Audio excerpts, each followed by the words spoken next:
이 시간은 민혜준 자매님 세례식을 하도록 하겠습니다. 세례는 우리 주님이 하라고 명령하셨습니다. 그리고 세례는 바로 주님과의 죽음과 부활의 연합입니다.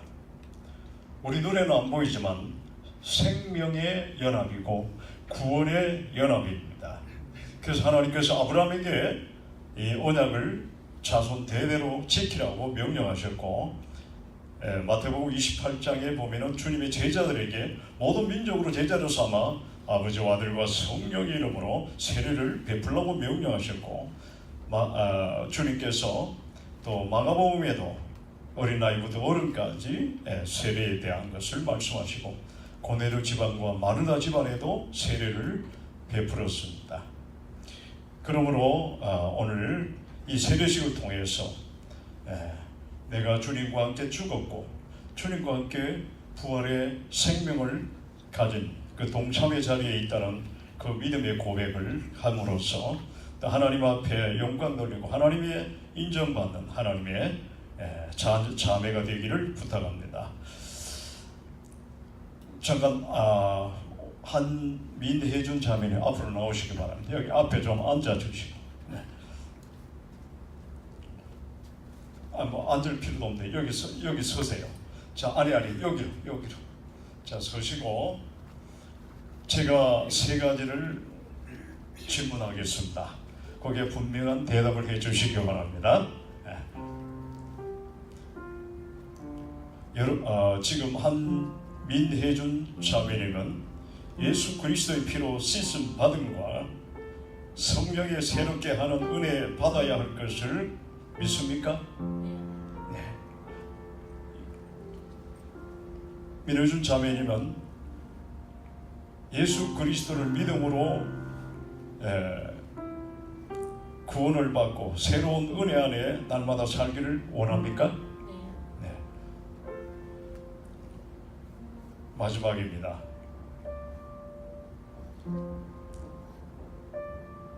앞으로 하나님께 충성하고 하나님 말씀을 의지하고 또한 모든 사람에게 경건의 신앙을 보이고 교회의 법도를 잘 배우고 또한 기도하면서 날마다 그리스도 안에서 믿음으로 성경하기를 소원합니까? 네, 감사합니다. 잠깐 기도하겠습니다. 하나님 감사합니다. 사랑하는 민혜준 자매님, 오늘 하나님 앞에와 교회 앞에서 분명한 신앙의 확신을 고백했습니다. 하나님께서 귀하게 여기시고 하나님의 사랑과 은혜로 축복받는 삶이 되게 하시고 날마다 성령의 인도를 받고 모든 사람 앞에 칭찬과 사랑을 받고 특히 하나님 앞에서 믿음의 또 성장과 주님을 닮아갈 수 있는 주님의 형상을 본받는 신앙의 본이 되는 하나님의 귀한 자매 되게 하옵소서. 예수 그리스도 이름으로 감사하며 기도드리옵나이다. 아멘. 자, 이쪽으로.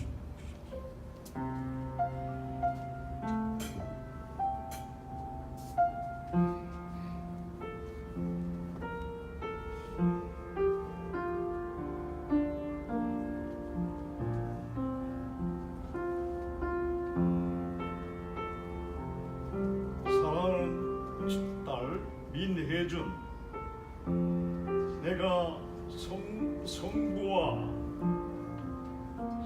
성자와 성령의 이름으로 세례를 주노라.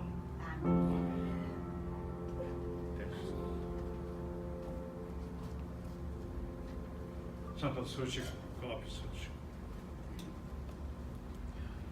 오늘 사랑하는 딸 민혜준 자매님, 오늘 하나님의 은혜를 쫓아 오늘 하나님 앞에와 교회 앞에 오늘 세례교인 된 것을 미주 한인 예수교 장로회 목자 영광교회 세례교인이 된 것을 내가 성부와 성자와 성령의 이름으로 공포하노라. 아멘.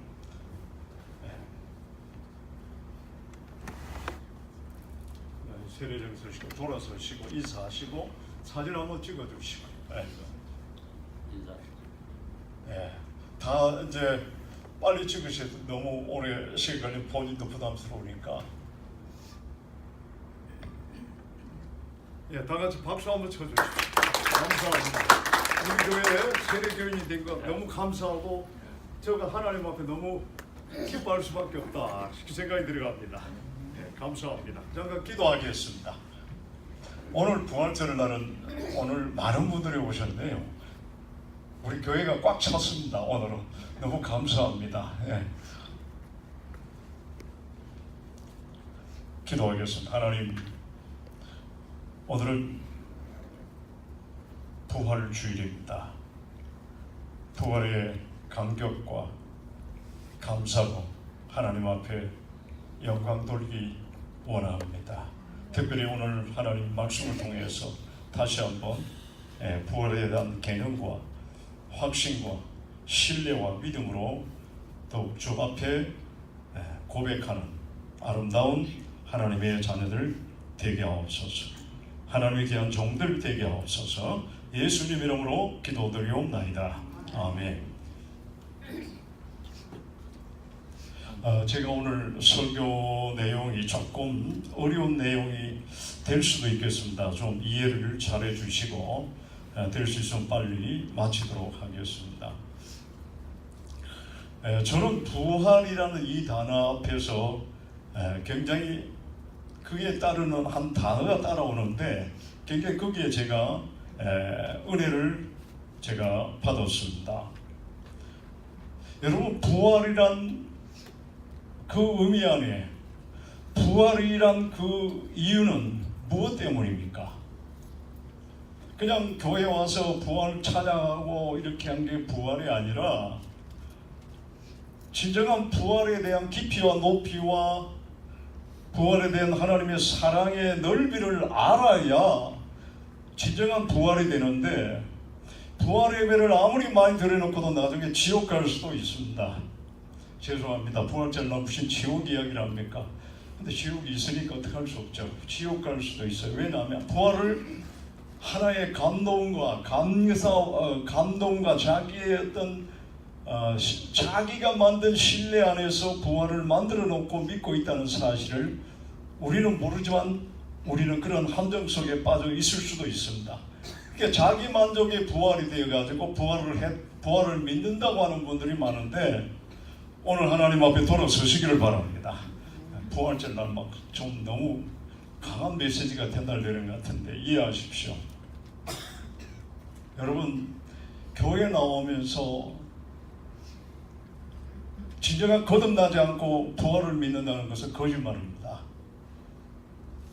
진정한 주님의 십자가의 죽으심과 그 죽으심에 대한 그 원인에 대한 이유와 근본을 알지 못하고 부활을 논한다는 그 자체는 문제가 있습니다. 무조건 믿으면 되지, 무조건 믿어지는 게 아닙니다. 부활은 믿어지는 게 아닙니다. 부활은 절대로 믿음이란 자체도 제가 말씀드렸죠.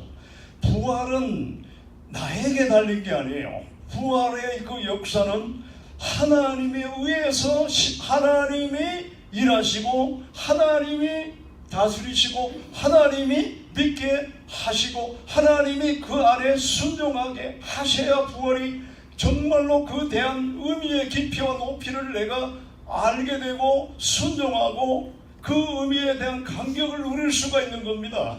그런데 그러한 것이 되지도 않고 부활을 믿는다면은 부활절 예배는 수시 없이 들여놓고 억울하게 천국문 앞에서 좀 부끄러운 구원을 받든지 아니면은 지옥으로 갈 수도 있는 겁니다. 그러면 부활에 대한 것이 분명하게 따라온 단어가 뭡니까? 부활이라는 단어의 분명한 반대적인 목적은 사망입니다. 사망이라는 단어는 죽음이라는 단어와 동일한 의미입니다. 우리가 부활을 믿지 않고 오늘 이 자리에 있으면 결국은 사망 가운데 있는 겁니다. 믿을 수가 없는 거예요. 믿는다 해도 그건 아까 제가 말씀드린 자기의 틀 안에 믿음을 가다 놓고 믿는 거예요. 자기 만족에 자기의 신앙을 추구하는 사람들이에요. 그런 부활다운 그러한 하나님의 그 역사가 일어나지 않습니다. 여러분, 이 사망이란 단어가 뭡니까? 우리가 사망이란 단어를 볼 때 또 부활이란 단어의 그 믿음은 아까도 말씀드렸지만 지난주에도 제가 한번 말씀드렸지만은 하나님이 말씀을 통해서 뭐 꿈에 흰옷 입고 나타났다고 나에게 역사했다고 부활을 내가 믿어진다? 안 믿어집니다. 그거는 화상이에요. 허상입니다. 그거 꿈에 나타났다고 부활을 믿는다는 것도 허상입니다. 허상을 추구하다가 나중에 멸망의 길로 간다는 걸 성경은 분명히 말합니다. 허상 추구하지 마십시오. 한국에 지금 허상 추구하다가 수없는 사람이 무너지고 있습니다. 부활이란 이 단어의 분명한 확신은 아까도 반복된 말씀을 한 번 더 제가 드린 것처럼 하나님이 성경에 기록된 말씀을 통해서 이 말씀이 어떻게 돼요? 나에게 어느 날부터 다가오기 시작하고 그것이 다가오는데 어떻게 다가오느냐? 어떤 강압적인 요소로 다가온다면 그것도 진정한 하나님의 믿음의 역사의 부활이 아닙니다. 어느 날 하나님이 나에게 찾아오셨어요. 나는 부활을 안 믿었어요. 그러나 교회에 와서도 열심히 부활의 찬송을 했는데 어느 날 하나님이 딱 찾아오셨어요. 말씀, 내가 기록된 이 말씀을 읽다가 보니까 성령의 역사로 말미암아 하나님께서 삼위일체 하나님께서 나에게 오시는데 어떻게 오셨느냐? 잘 아시죠? 로봇처럼 강제적으로 우리를 만들어 놓고 오신 게 아니라 하나님의 인격의 사랑으로 다가오신 겁니다. 말씀을 통한 그 말씀이 나에게 뭘 와요? 하나님은 인격의 하나님이라 절대로 부활을 강제적으로 믿으라고 요구한 적이 성경은 없습니다.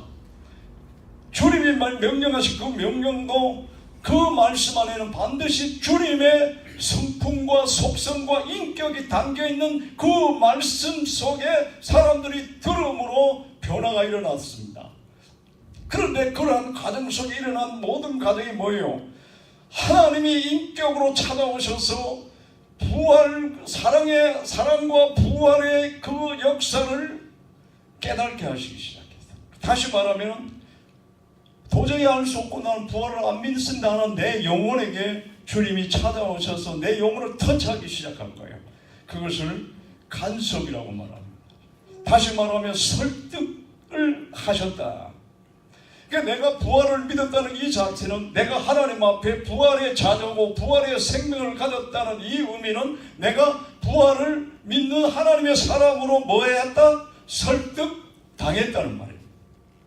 설득을 전능하신 하나님의 그 부활의 능력으로 나에게 인격적으로 다가와서 부활의 신앙에 대한 개념을 설득하니까 나는 설득을 당하는 순간에 나에게 나타난 반응은 입술의 고백과 나의 모든 행동과 나의 모든 그 일들을 하나님 앞에서 나타내기 시작하는 거예요. 그것이 바로 우리의 구원이요 부활의 믿음의 새로운 새 생명의 역사입니다.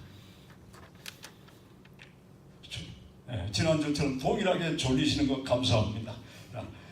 자, 그러면은 오늘 저와 여러분이 부활의 신앙을 믿을 수 있다 없다를 증명하고 측정하는 이유는 뭡니까? 사망이라는 단어를 모르면 여러분 부활을 모르는 겁니다.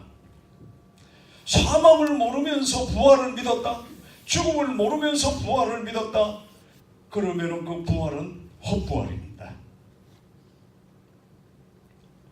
헛부활을 믿고 있으면서도 부활의 신앙에 동참한 것처럼 생색을 낼 수도 있는 게 우리들입니다.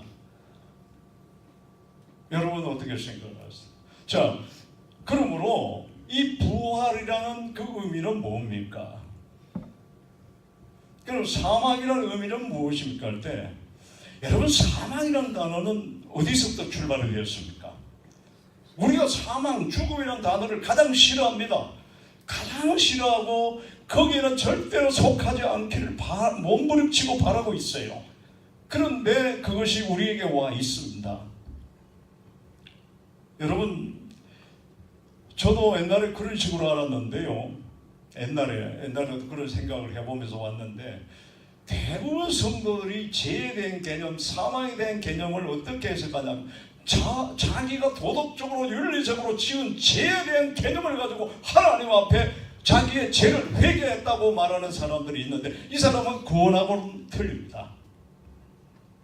대부분 교회에 나오면 오늘 내가 하나님 나쁜 일에 대해서 무슨 말을 했어요? 용서해 주세요. 그게 죄인 줄 압니다.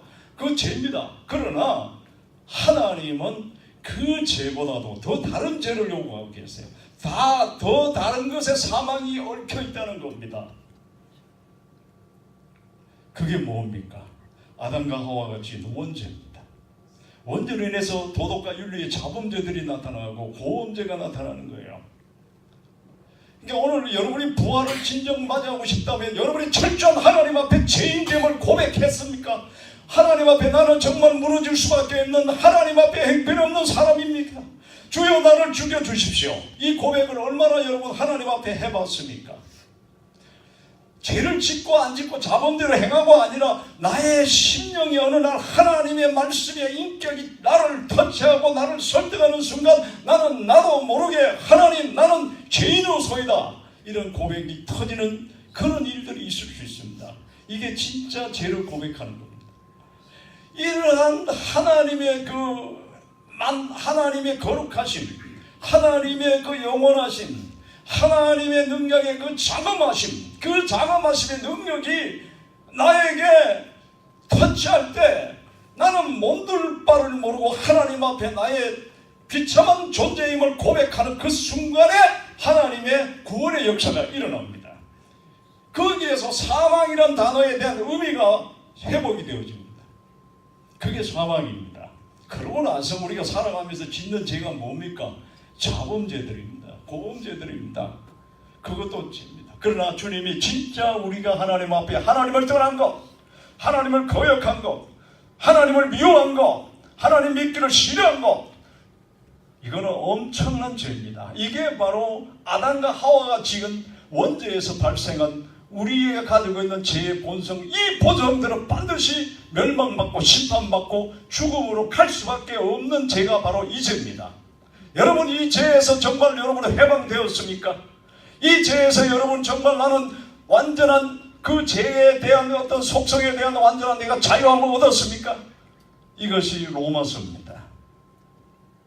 여러분 여기에서 해방되어야 돼요. 오직 이것은 믿음으로 되어진다고 말씀하셨어요. 하나님이 주신 믿음으로, 하나님이 설득하신 믿음으로, 그 믿음을 통해서 우리가 그 설득당함으로 그 믿음에 대한 사망의 개념이 내가 죄인됨을 철저히 고백하고 내가 하나님을 아담과 하와가 떠난 게 나도 그의 유전적인 의미로 통하여 나도 떠나 있었던 아주 비참한 죄인임을 고백하는 그 순간에 사망은 우리에게 사라지는 것인데, 사망의 문제가 사라지는데, 주님이 우리의 사망의 문제, 우리의 죽음의 문제를 우리 스스로 해결할 수 없다는 것을 아셨어요. 그래서 잘 아시겠습니다만 주님이 십자가에서 죽으시고 우리의 죄를 다 대속하셨어요.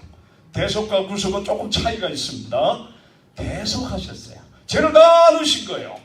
안으시고 십자가에서 죄의 싹은 사망입니다. 우리가 아담부터 지금 모든 죄의 싹은 사망입니다. 사망, 죽어야 됩니다. 예수님이 죽으셨어요.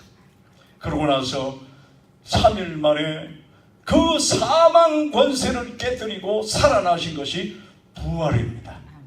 하나님이 성령을 통해서 부활케 하셨습니다. 할렐루야. 부활하시고 나서 주님은 40일 동안 이 땅에 살아계시다가 승천하시고 지금도 하나님 보좌 우편에 앉아 계십니다. 지금도 성령으로 우리와 함께 하십니다. 주님의 현재 위치는 하늘 보좌 위에 제사장으로 계십니다.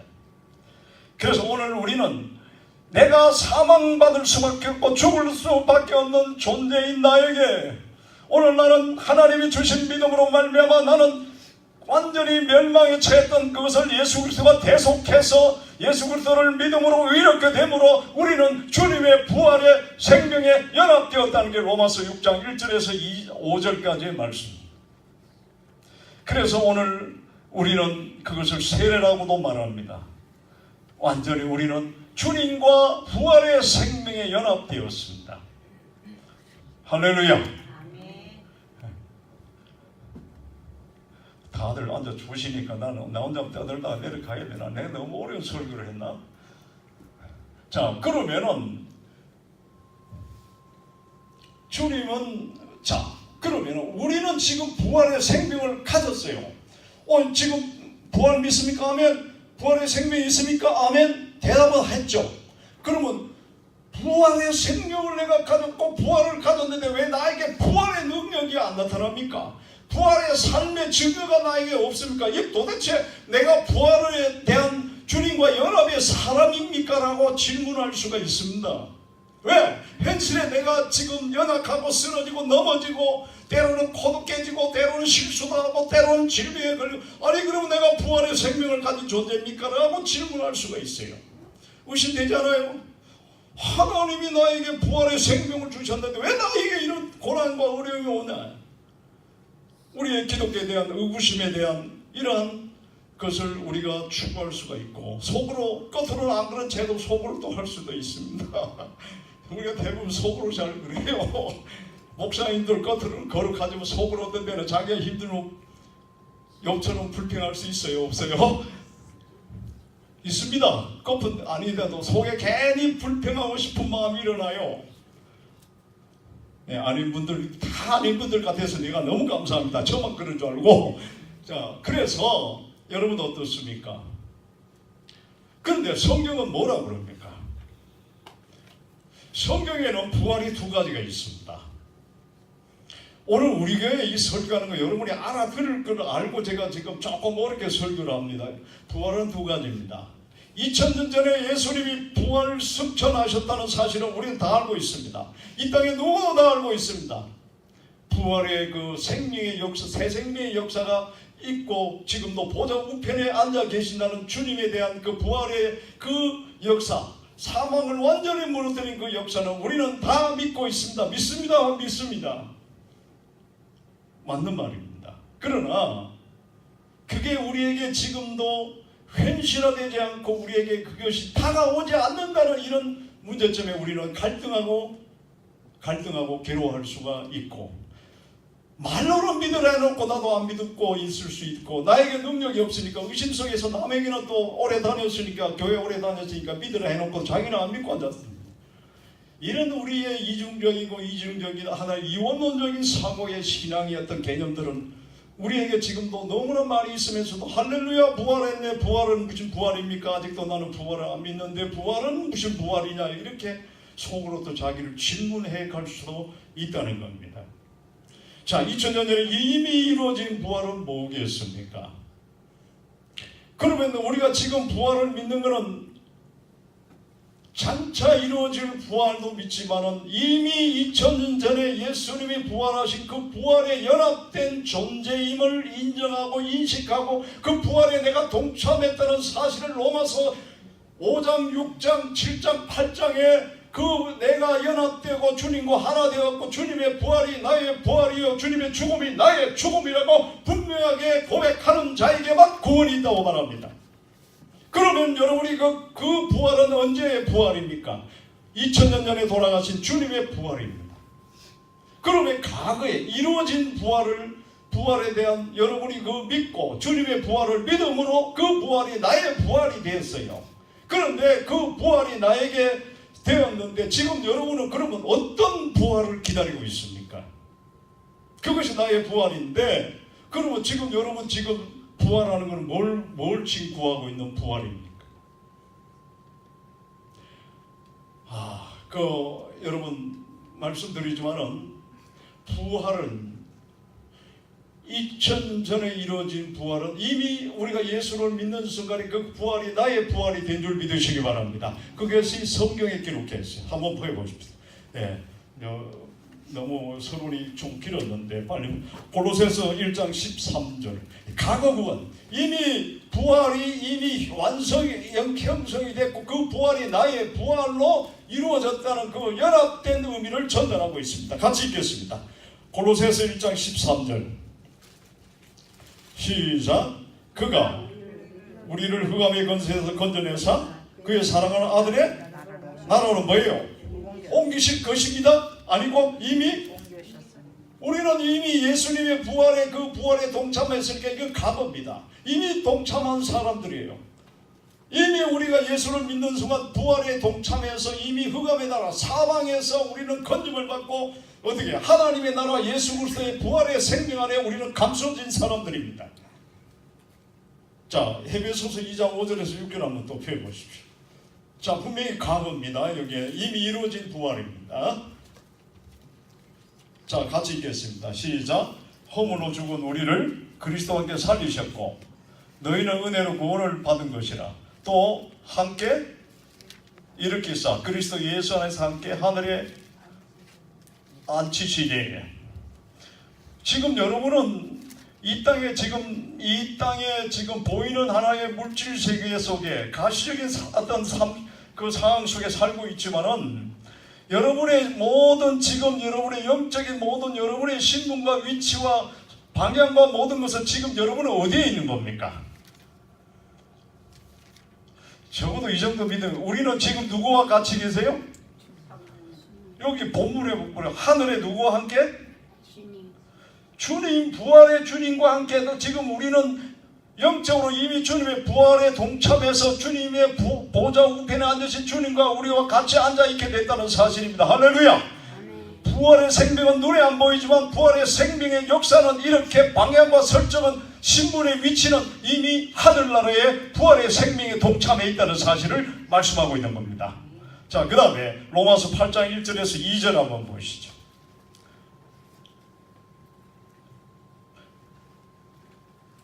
로마서 8장 1절에서 2절.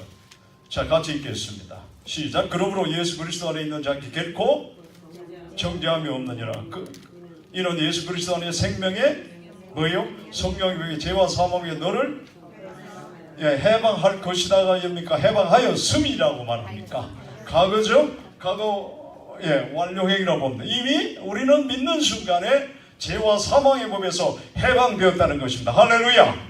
이것이 바로 우리의 신분이요 우리의 위치입니다. 영적으로 볼 때는 우리 이미 이런 사람들입니다. 저도 땀내고 열내는지 모르겠는데 자, 이미 우리는 하늘 보좌 우편에 앉아 있었고 우리는 죄와 사망의 법에서 완전히 자유하고 해방된 사람입니다. 왜? 예수의 생명이 부활의 생명이 나와 함께 하기 때문입니다. 아멘. 그러므로 여러분은 이 땅에 지금 땅 받고 이 땅에 어렵게 살고 있고 하지만 이미 우리는 부활의 생명은 하나님의 사랑 안에 뭐예요? 감춰져 있다는 말입니다. 자, 그러면 지금 여러분은 오늘 이 자리에 나와서 부활의 찬송은 무슨 부활의 찬송으로 부활을 기다리고 있느냐? 제가 질문을 했죠. 미래의 부활은 뭡니까? 저는 이 미래의 부활이 너무 좋아요. 듣기만 해도 기분 좋고 시원해. 왜? 여기 아픈 분들 계세요? 빨리 주님 오시길 기다리신 다음에 마라나타 하셔야 돼요. 아프신 분들 저도 아파봐서 압니다. 빨리 힘든 분들 이걸 일부러 벗어나자고 하는 게 아니에요. 부활의 소망이 여기에서 포함되어 있다는 겁니다. 자, 우리 고린도서 15장 한번 배워보시죠. 우리가 미래의 부활, 완전한 부활, 어떠한 부활이 일어나는가? 성경을 더 읽을 수 있으면 여기 말해보죠. 자, 시작. 죽은 자의 부활도 그와 같으니 뭐예요? 앞으로 우리가 완전한 부활을 이루게 될 때는 우리는 어떻게 된다? 변하게 된다? 썩을 것으로 묻히지만 썩을 것으로 심지 않고 썩지 아니할 것 다시 살아나며 욕된 것으로 심고 영광스러운 것으로 다시 살아나며 약한 것을 심고 강한 것으로 다시 살아나며 할렐루야. 이것이 미래에 이루어질 부활입니다. 몸의 부활, 완전한 하나님과 함께하는 영원한 부활, 두 가지가 이루어집니다. 그러면 여러분이 지금 아파서 힘들고 한데 한번 물어보십시다. 여러분 지금 무덤에 묻히면은 살이 있을까요, 없을까요? 미라 말고는 없습니다. 다 무덤에 묻히는 순간 시간 지나면 살도 없어지고 뼈도 없어지고 아무것도 없어져요. 그러나 주님이 재림하실 때 우리의 영혼이 낙원에가 있습니다. 낙원에 있던 우리의 영혼이 주님과 함께 이 사생에 재림할 때 우리의 육체의 부활이 일어납니다. 어디에? 각자 그 무덤에서, 각자 바다에서도, 바다 빠진 사람은 바다에서도 일어나고, 바다에서는 무덤이 없잖아. 있어요, 없어요? 근데 바다에 빠져주는 사람도 바다에서 일어난다고 그랬어요. 그리고 이런 땅에서도 일어나요. 무덤, 각자의 무덤에 일어나는데 어떤 형태로 일어날까? 바로 이런 형태로 일어납니다. 아멘. 그러니까 가장 좋은 주님의 부활의 모습으로, 아름다운 모습으로 살아날 겁니다. 할렐루야. 안 기다려집니까? 상상하시기 바랍니다. 야, 나는 부활체가 어떻게 될 건가 기대하시기 바랍니다. 마지막 미래의 부활은 완전한 주님과 천국 속의 부활을 이루어지고 부활의 생명을 누리며 살지만 우리의 육체나 우리의 모든 것도 변화되어 완전한 주님과 연합된 생명의 부활로 살아갈 수밖에 없는 존재가 된다는 겁니다. 이것이 바로 우리의 미래의 부활입니다. 이 부활 때문에 우리는 오늘도 힘차게 살아가고 기뻐하고 감사하는 것입니다. 그러면은 이 부활이 정말 부활이 맞느냐 안 맞느냐는 오늘 본문 4절 한번 보십시오. 본문 4절에 보면은 뭐라 그럽니까? 주님의 부활에 연합된 우리가 진짜 부활의 생명을 가졌는가 안 가졌는가를 언제 나타내 보이시냐면요, 4절입니다. 4절 하면 우리의 생명이신 그리스도께 나타나실 그때 너희도 뭐예요? 그와 함께 영광 중에 나타나. 이 부활은 바로 주님이 내가 주 안에서 연합된 부활의 생명의 증거가, 확실히 증거가 주님의 부활 때에, 주님의 재림 때에 나타난다는 것을 약속합니다. 할렐루야. 그러니까 여러분 지금 부활을 믿어지도 안 믿어 주님 재림 때 여러분이 부활의 생명인지 아닌지를 확인이 된다는 겁니다. 그러한 축복이 우리에게 주어져 있습니다. 그러므로 오늘 저와 여러분은 이미 우리의 신분은 하늘에서 부활의 영원한 생명이 하나님 사랑 안에 주님과 함께 감춰져 있고, 또한 우리의 위치와 방향도 하나님의 자녀의 신분의 부활의 능력을 가진 하나님의 자녀라고 영적으로 말씀하셨고, 미래에 또한 우리에게 이렇게 완전히 이루어지고 영원한 그 눈물과 아픔과 고통과 모든 것이 다 사라진 하나님의 그 영원하신 천국의 그 영원하신 부활이 지금 우리를 기다리고 있는데, 그 부활 속에 여러분이 오늘도 이 땅에서 살아가면서 여러분에게 하나님은 어떠한 하나님의 역사를 일으켜 주실까요? 그거는 바로 부활의 생명을 가진 자에게는 절대로 낙심하지 말고, 절대로 그 사람은 절망당할 필요도 없고, 절대로 그 사람은 누가 그 사망에서 끌어낼 수도 없다고 분명히 성경은 기록하고 있습니다. 아멘. 우리의 육신은 죽을지 모르지만 우리의 영원한 부활의 생명은 그 누구도 우리를 회방하거나 방해하거나 무너뜨릴 수 없다는 이 놀라운 하나님의 약속을 우리에게 위로로, 이 땅에 사는 우리들에게 소망으로 주신다는 사실을 기억하시고 오늘 이 말씀만 읽고 마치겠습니다. 로마서, 로마서 8장. 오늘 여러분 부활의 생명을 가진 저와 여러분, 절대로 여러분에게는 하나님의 절대적인 보장이 있다는 사실을 꼭 기억하시고 부활의 생명을 헛되이 보내지 마시기를 부탁하는 그런 내용의 말씀입니다. 같이 로마서 8장 찾으셨죠? 18절부터 한번 읽어보겠습니다. 아닙니다. 31절부터. 한번 다 읽겠습니다. 같이 성경 가지신 분들 같이 읽겠습니다. 시작. 그런즉 이 일에 대하여 우리가 무슨 말과 하리요? 만일 하나님 우리를 위하여 누가 대적하리요? 자기 아들을 아끼지 아니하시고 우리 모든 사람에게 내주시니 어찌 그 아들과 함께 우리에게 주시지 않겠느냐. 그가 능히 하나님께 택한 자들을 고발하리. 의롭다 하신 하나님이시 누가 정죄하리요. 죽으실 뿐 아니라 살아나신 그리스도 예수님 그는 하나님 우편에 계신 자요 우리를 위하여 간구하신 자니라. 누가 우리를 그리스도의 사막에서 끊으리요. 환난이나 공고나 박해나 기근이나 적시나 위험이나 칼이냐. 여기까지 보였다. 그 다음에 이 39절 한번 보십시오. 시작. 높음이나 깊음이나 다른 어떤 피조물이라도 우리 주 예수 그리스도 예수 안에 있는 하나님의 사랑에서 절대로 우리를 끌어낼 수 없다. 끊을 수가 없다는 겁니다. 할렐루야. 여러분 부활의 생명을 가진 자에게 이런 약속을 하셨고, 이거 그냥 안 하기 넘어가기가 좀 아쉬운데, 그럼 부활의 이러한 보호를 받고 이러한 생명과 부활의 생명의 그 역사를 가지고 있는 여러분은 어떻게 살아야 되는가 이 땅에서. 자, 골로새서 한번 더 펴보십시오. 영어 한번 마치겠습니다. 골로새서 3장 여기에서 보시면 중요한 단어들이 접속사가 나오는데요. 5절 보시면 그러므로, 이 말은 앞에 있는 2장과 3장 1절에서 4절의 말씀을 기준으로 해서, 그러면 그 말씀을 우리에게 주셨는데 그 말씀이 우리 것인데, 그러면 너희들이 어떻게 살아야 하는가. 그러므로 여러분은 어떻게 살아야 되겠습니까? 부활의 생명을 가진 사람은 이제 이렇게 살라고 말합니다. 쭉 뒤에 나오는데요. 육신의 삶을 벗어버리고 새 사람이 문제가 되어 부활의 새 생명을 펼쳐보이라고 합니다.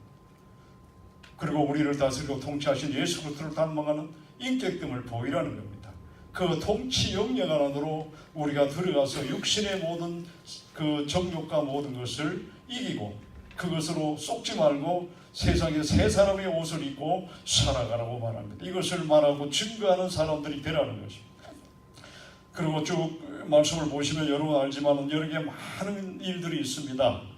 음행과 모든 음란과 성적인 부정, 또 이런 모든 것들, 세상을 따르는 일들, 탐심, 욕심, 이런 모든 것들을 부활의 생명을 가진 자들은 따라가서는 안 된다고 약속하고 계십니다. 이런 죄 때문에 하나님은 진노하신다. 그리고 여러분의 말과 행동과 분노, 분한 생각, 노여움, 화내는 것, 저주, 비방, 사람 마음을 아프게 하는 말과 행동, 그 다음에 중상모략, 또 결혼 말들, 이러한 모든 것을 우리의 마음과 입술에서 제거하라고 말씀하고 있습니다. 그리고 거짓말을 멀리하고, 부활의 생명을 가진 자는 거짓이 있을 수가 없다는 거예요. 거짓을 멀리하고, 또한 그 사람을 속이지 말고 옛사람을 벗어버리는 그러한 삶을 요구하고 있습니다. 시간이 너무 갔기 때문에 말씀을 못 드리겠는데, 여러분 그러므로의 이 단어가 2번 나옵니다. 너희가 부활의 생명에 동참했고 부활의 역사에 있다면 너희들은 이러한 삶을 사는 부활의 생명자가 되라는 것을 말씀하고 있습니다. 여러분 오늘 이 말씀대로 살아가는 여러분들 되시기를 주의 이름으로 축복합니다. 아멘. 진정 이 사람이 부활의 사람입니다. 이렇게 살지 않은 사람은 부활에 대한 개념이 약한 사람이에요. 세상에서 여러분 부활을 가진 생명이 자라서 이러한 삶으로 살아가시기를 주의 이름으로 축복하고, 여러분 이 부활의 삶을 끝까지 붙잡고 인내하고 온유하고 자비함으로써 여러분 하나님의 그 자비하심을 국민하심을 던지면서 이기고 나아가기를 다시 한번 부탁드립니다. 기도하겠습니다. 하나님 감사합니다. 우리가 오늘 부활의 말씀을 하나님 주셨사오니 저희가 받았습니다. 아버지 하나님, 그저 부활은 흰 옷 입고 즐겁다고 산에 가서 부활 찬송 부르는 게 아니라 우리의 부활의 존재 자체와 또한 부활을 우리가 어떻게 가지고 어떠한 삶을 살아야 될 것을 말씀하고 있습니다. 부활을 기뻐하고 들뜨고 설치는 게 아니라 진정한 부활의 자녀로서의 행동과 삶의 기준이 무엇인가를 우리에게 말씀하셨습니다. 오늘도 부활의 생명자로 소리 없이 들리지 아니하고 이 땅에 하나님 증인들로 살아갈 수 있도록 은혜 베풀어 주옵소서. 예수님 이름으로 기도드리옵나이다. 아멘.